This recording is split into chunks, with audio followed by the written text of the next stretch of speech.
یا پڑوس والوں سے اس گھر والوں کی بول چال نہیں ہے. آپ اگر غور کریں گے تو اس کی بنیاد بدگمانی ملے گی. کسی نے آ کر کے کہہ دیا کہ آپ کی بہن آپ کو یہ کہہ رہی تھی یا آپ کے بھائی نے آپ کو یہ کہا ہے. اب جو ہے اس نے بغیر تحقیق کے اس کی اس بات پر جو ہے اس کی یہ بات اپنے ذہن میں رکھ لی اور اس کو پکانا شروع کر دیا, اس کو بڑھانا شروع کر دیا. اور اس بات کو لے کر کے جس کی شکایت کی گئی ہے اس سے اس نے تحقیق نہیں کی کہ آپ نے بھی مجھے یہ بات کہی تھی یا نہیں کہی تھی. فلاں آدمی نے مجھ سے یہ بات کہی ہے آپ کے بارے میں کہ آپ میری برائی کر رہے تھے, کیا آپ نے یہ بات کہی ہے؟ اتنی ہمت نہیں کرتے ہم بس سنی سنائی باتوں کو اپنے ذہن میں جمع کر کے اور اپنے رشتہ دار سے, اپنی سکی بہنوں سے, اپنی بیٹیوں سے, اپنے پڑوسیوں سے بدگمان ہو جاتے ہیں اور ان سے رشتے ناطے ختم, قطع تعلقی, کتنے گناہوں کے مرتکب ہوتے ہیں ہم.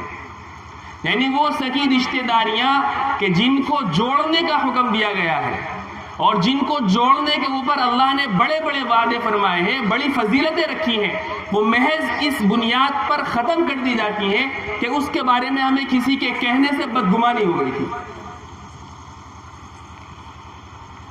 اس بنیاد پر حدیث پاک میں تو جہاں تک ہے رشتہ داروں کے بارے میں, صل من قطع, جو تم سے رشتہ داری کاٹے توڑے تم اس سے جوڑو. واعف عن من ظلمک, جو تمہارے اوپر زیادتی کرے اس کو معاف کر دو. واحسن الی من اساء الیک, اور اس شخص کے ساتھ احسان کرو, بھلائی کرو جو تمہارے ساتھ برا سلوک کرے.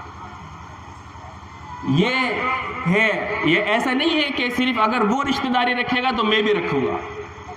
یہ صلہ رحمی نہیں ہے. صلہ رحمی یہ ہے کہ اگر دوسرا رشتہ داری نہ رکھنا چاہے پھر بھی آپ رشتہ داری اس سے رکھیں. یہ ہے صلہ رحمی.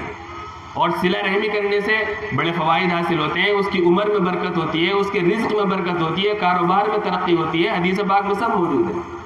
لیکن ہم اتنے مضبوط رشتوں کو محض اس بنیاد پر کہ اس کے بارے میں ہمارے ذہن میں کچھ بدگمانی پیدا ہو گئی اور ہم ختم کر دیتے ہیں. بولنا چالنا ختم, سال ہا سال تک اس کا منہ نہیں دیکھتے. اب ان صاحب سے کوئی کہے کہ یہ بدگمانی کی بنیاد پر تم نے اتنا بڑا قدم اٹھا لیا ہے, یہ کبیرہ گناہ کے مرتکب ہو تم, خدا نہ خواستہ اگر اس حالت میں موت آ گئی اور اللہ نے اس گناہ کی وجہ سے جہنم میں ڈالنے کا فیصلہ کر لیا تو پھر کون ہوگا بچانے والا؟ دنیا کی زندگی چند روزہ ہے. اس لیے حدیث پاک میں یہ ہے کہ ایمان والوں سے اچھا گمان رکھیں. یہاں تک بھی علماء نے فرمایا ہے کہ اگر کسی کے اندر 100 باتوں میں سے 99 باتیں ایسی ہوں جن کی بنیاد پر اس سے بدگمان رہا جا سکتا ہو, اور ایک بات ایسی ہے کہ اس بنیاد پر اس کے ساتھ اچھا گمان رکھا جا سکتا ہو, تو ان 99 باتوں کو نظر انداز کر کے ایک وہ بات جس کی بنیاد پر ہم اس سے اچھا گمان رکھ سکتے ہیں اس بنیاد پر اس سے اچھا گمان رکھیں. ایک طرف تو یہ حکم ہے. دوسری طرف یہ بھی حکم ہے کہ مسلمان کو یہ کوشش کرنی چاہیے کہ ہم معاشرے میں اس انداز پر رہیں کہ کسی کو ہم سے بدگمانی کا موقع فراہم نہ ہو. اس کو حدیث پاک میں فرمایا اتقوا مواضع التہم, کہ ایسی جگہ سے بچو جہاں پر آپ پر کوئی تہمت لگا سکتا ہے. مثال کے طریقے سے شراب بک رہی ہے کسی جگہ, آپ اگر شراب کی دکان پہ جا کر کے کھڑے ہوں گے تو کسی مسلمان کے دل میں یہ بات آ سکتی ہے کہ دیکھو شراب خریدنے گیا ہوگا, حالانکہ آپ شراب خریدنے نہیں گئے تو ہم گئے. پہلا گناہ تھا یہ. ہمارے معاشرے میں یہ تقریباً اکثر لوگوں کے اندر یہ بیماری ہے اور اس کی وجہ سے زندگی اجیرن بنی ہوئی ہے ہماری. اس کو قرآن نے کہا ہے اجتنبوا کثیرا من الظن ان بعض الظن اثم. دوسرا گناہ اس آیت کریمہ میں اللہ تبارک و تعالیٰ نے بیان فرمایا ولا تجسسوا, اور دیکھو ایک دوسرے کی جاسوسی مت کرو, ایک دوسرے کی ٹوہ میں نہ لگو. مطلب یہ ہے کہ کسی مسلمان کے عیب کے پیچھے نہ پڑو, اس کی زندگی کے بارے میں کھود اور کھرید نہ کرو. اس کی جو پرسنل زندگی ہے اس کے بارے میں تم یہ نہ کرو کہ اس میں جاسوسی کرو, اس کے اندر گھسو, اس کے عیب کو تلاش کرنے کی کوشش کرو, پھر عیب تلاش کر کے اس کو سب کے سامنے بیان کرو. اس سے منع ہے لا تجسسوا, یہ بھی حرام اور ناجائز عمل ہے. جب اللہ تبارک و تعالیٰ نے کسی کا عیب چھپا دیا ہے تو ہم کون ہوتے ہیں اس کے عیب کو کھود کھرید کرنے والے, اس کی تحقیق کرنے والے, اس کی تفتیش کرنے والے. اگر کسی سے کوئی گناہ ہو گیا ہے تو ہم اس کی پردہ پوشی کریں, حدیث پاک میں کسی گناہگار کے گناہ کو نمایاں کرنے کا حکم نہیں ہے عام طور پر. ہاں یہ ہے کہ اگر کسی کا کوئی عیب تمہیں نظر آ جائے تو اس کے عیب کی پردہ پوشی کر دو، اس کو چھپا دو. حدیث پاک میں آتا ہے کہ جو اپنے مسلمان بھائی کے عیب کو چھپاتا ہے اللہ تبارک و تعالیٰ دنیا اور آخرت میں اس کے عیوب کو چھپا دیتا ہے. ایک حدیث میں آپ صلی اللہ علیہ وسلم نے ارشاد فرمایا کہ اے وہ لوگوں جو زبان سے ایمان لے کر کے آگے اور تمہارے دلوں میں ابھی ایمان داخل نہیں ہوا، سنو کسی مسلمان کے عیب کے پیچھے نہ پڑو، اس لیے کہ جو شخص کسی مسلمان کے عیب کے پیچھے پڑتا ہے تو اللہ تبارک و تعالیٰ اس کے عیوب کے پیچھے پڑ جاتا ہے، اور جب اللہ کسی کے عیوب کے پیچھے پڑتا ہے تو اس کو اس کے گھر میں بھی ذلیل کر دیتا ہے.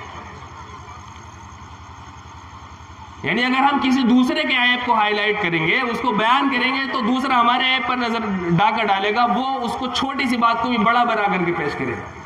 اس سے یہ ہوگا کہ ہم بھی رسوا ہو جائیں گے، گھر تک میں رسوا ہو جائیں گے. یہ ایک فطری چیز ہے. اس لیے فرمایا گیا قرآن میں لا تجسسوا، کسی کی ٹوہ میں نہ لگو. کون کیا کر رہا ہے؟ ہمیں اچھا گمان رکھنے کا حکم ہے، کسی کے اندر سے کھود کھرید کرنے کا حکم نہیں ہے کہ بلا وجہ جو ہے ان کی کھود کھرید کی جائے، اس کے عیوب کو تلاش کیا جائے، اس کو بیان کیا جائے، اس کا حکم نہیں. ولا تجسسوا.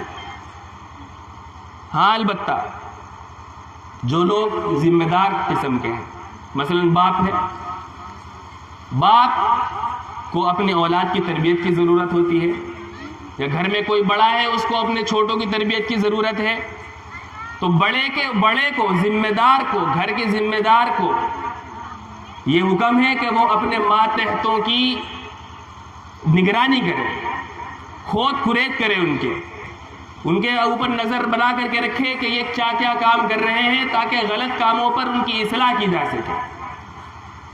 وہاں یہ حکم نہیں ہے. وہاں پر یہ ہے کہ باپ ہے تو اپنے اولاد کو آزاد نہ چھوڑے، بلکہ حکم یہ ہے کہ ان کی جتنی بھی سرگرمیاں ہیں ان پر باپ کی اور گھر کے ذمہ دار کی نظر رہنی چاہیے، چاہے ہماری اولاد چاہے لڑکا ہو یا چاہے لڑکی ہو. اور آج کل کے حالات میں اس کی تو اور زیادہ سخت ضرورت ہے. گھر کے ذمہ دار کو اپنی اولاد کے اوپر، اس کے ہر کام کے اوپر، اس کے جتنی بھی چیزیں ہیں ان سب کے اوپر خوب کھود کھرید کرنا چاہیے. اس سے تربیت کا جڑا ہوا معاملہ ہے، یہ ناجائز نہیں ہے. اگر ہماری اولاد کے پاس موبائل ہے بڑا تو ہمیں یہ تحقیق کرتے رہنا چاہیے کہ اس موبائل میں کیا کیا چیزیں وہ دیکھ رہا ہے، کیا کیا چیزیں استعمال کر رہا ہے، کیا کیا کس سے بات چل رہی ہے، کس سے گفتگو ہو رہی ہے. اور اگر گھر میں کسی لڑکی کے پاس موبائل ہے تو اس کی اور زیادہ نگرانی کی ضرورت ہے کہ کب کس وقت کیوں کس سے بات ہو رہی ہے. یہ باپ کی ذمہ داری ہے، اہل خانہ کی ذمہ داری ہے.